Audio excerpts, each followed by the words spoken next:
அருண், நாம் இப்போது தர்மபுரி மாவட்டத்தின் மிக பழமையான மற்றும் மர்மமான இடமான அதியமான் கோட்டைக்கு சென்றிருக்கின்றோம்.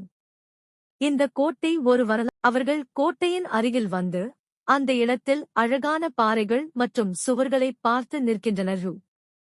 அருண், இந்த கோட்டை தோற்றத்தில்தான் ஒரு பெரிய வெற்றியாளர் அல்லது ஆளும் பகுதியின் கடுமையான தாக்குதலுக்கு எதிராக உருவாக்கப்பட்டது என்று தெரிகிறது. இதன் அமைப்பு பல நூற்றாண்டுகளுக்கு முன்பு வெற்றிகரமாக செயல்பட்டது. அருண், இந்த கோட்டை தோற்றத்தில்தான் ஒரு பெரிய வெற்றியாளர் அல்லது ஆளும் பகுதியின் கடுமையான தாக்குதலுக்கு எதிராக உருவாக்கப்பட்டது என்று தெரிகிறது. இதன் அமைப்பு பல நூற்றாண்டுகளுக்கு முன்பு வெற்றிகரமாக செயல்பட்டது. சந்தோஷ், துடிப்பாக இந்த கோட்டை மட்டுமே காப்பாற்றுவதை நோக்கி உருவாக்கப்பட்டது. அந்த காலத்தில் அந்த இடம் பாதுகாப்பானதாக இருந்தது.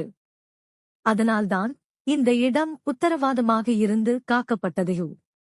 பிரியா, நான் சொல்ல வேண்டிய ஒன்று, இங்கே அந்த காலத்தில் நடந்த பல கஷ்டங்கள், பிரச்சனைகள் மறக்கவே முடியாது.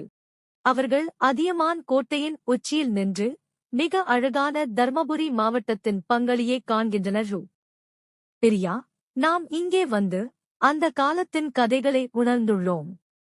அந்த வீரர்கள், தியாகிகள் இப்போது வரலாற்றில் உயிருடன் உள்ளனர்.